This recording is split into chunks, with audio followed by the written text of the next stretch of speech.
introduction of a currency that's impoverished the Mediterranean. I've seen the idealised Schengen area lead to the free movement of Kalashnikovs, and every single week and month we see the attempt to create a single state of Europe, which of course the European peoples don't want. But the EU's common asylum policy is the lowest ebb for policy yet. Chancellor Merkel took the cork out of a champagne bottle and said anyone could come, and now you're trying to put the cork back in and realising it's not possible. So you've turned to somebody else to sort out your own problem. So let's talk Turkey. They have taken your weakness and they've now decided they're going to blackmail you. Not only do they want €3 billion from you this year, they're going to want €3 billion from you every single year. And in return, they've given absolutely no guarantees whatsoever that they will stop people from coming or indeed take people back.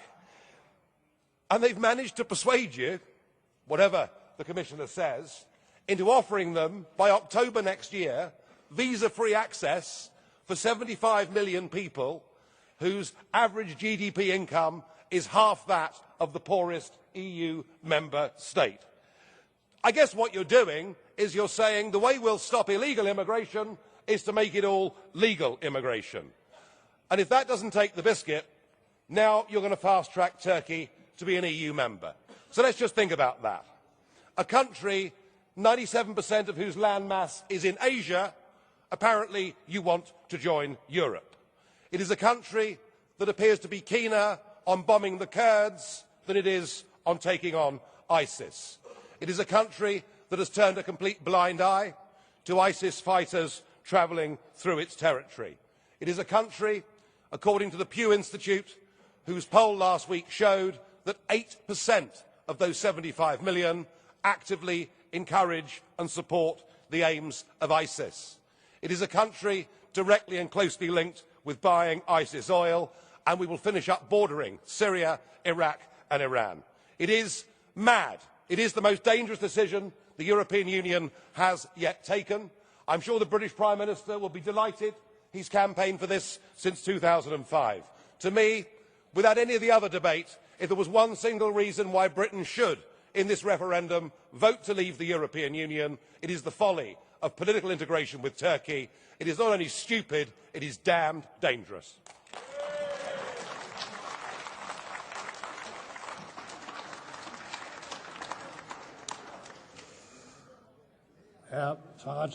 Mr. Farage, Mr. Weigel has a question to ask you.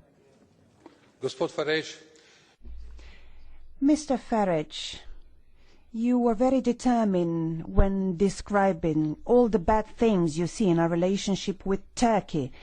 Could you name another country which, in this point of time, could make a more efficient contribution towards what we are trying to combat today? We're trying to get a grip of the refugee crisis. And the second question, were you just as determined when speaking at home where your country participated in destroying the countries which the refugees are now fleeing?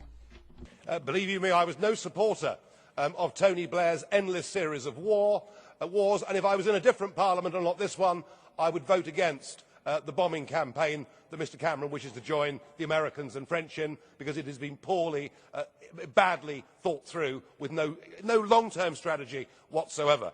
Look, if you want to deal with a problem that you've caused yourself in life, rather than relying on somebody else to do it for you, perhaps it's better to recognise and realise you've made a mistake.